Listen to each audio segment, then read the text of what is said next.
محترم حنفي صاحب، تاسو د امریکایانو سره تقریبا 1.5 کال مذاکرات وکړل. که راته ووایاست چې د دغو مذاکراتو نتیجه څه شوه؟ بسم الله الرحمن الرحیم. نحمده و نصلي على رسوله الكريم. اما بعد، موږ امریکایانو سره په دې اواخرو کې 10 مجالس درلودل او مذاکرات لرل. اوس زموږ مذاکرات پای ته رسېدلي دي. دواړو ټیمونه خو په هغه باندې موافقتنامې باندې انیشل کړي دي. فعلا مذاکرات ختم دي.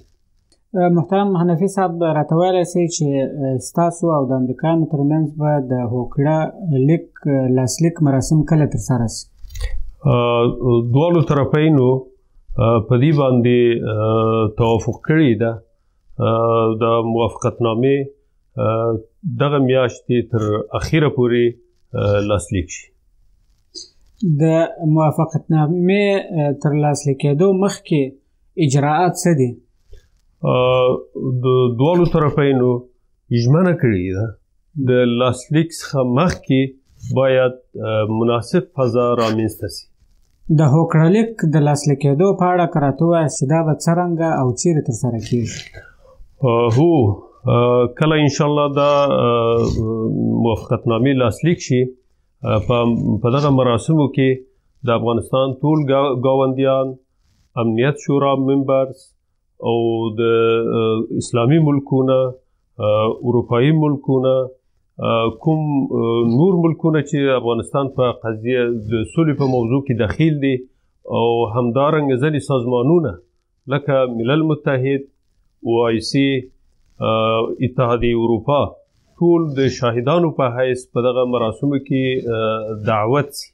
البته دا مراسم په دوحه کې کیږي. که په دې راته ووایاست چې د دغه هوکړلیک د لاسلیکېدو وروسته اجراات به څه وي؟ کله دا موافقتنامه امضا سي، هغوی نه وروسته اولني کار چې کیږي، د افغانستان اسلامي امارت 15,000 بندیان به خلاص سي، او همدارنګه د افغانستان اسلامي امارت لخوا 1000 کسه د مقابل لوري بندیان به هم خلاص سي. د بین الافغاني مذاکراتو په اړه که راته ووایاست چې دا به څه وخت او چیرې ترسره کېږي؟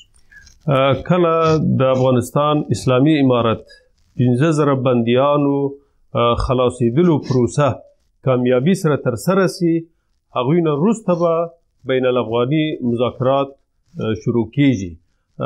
البته ځای په رابطه تراوسه تصمیم نیول سوی نه دی. کله موږ دغه مرحلې ته ورسېږو، بیا هغې نه وروسته به تصمیم نیسو.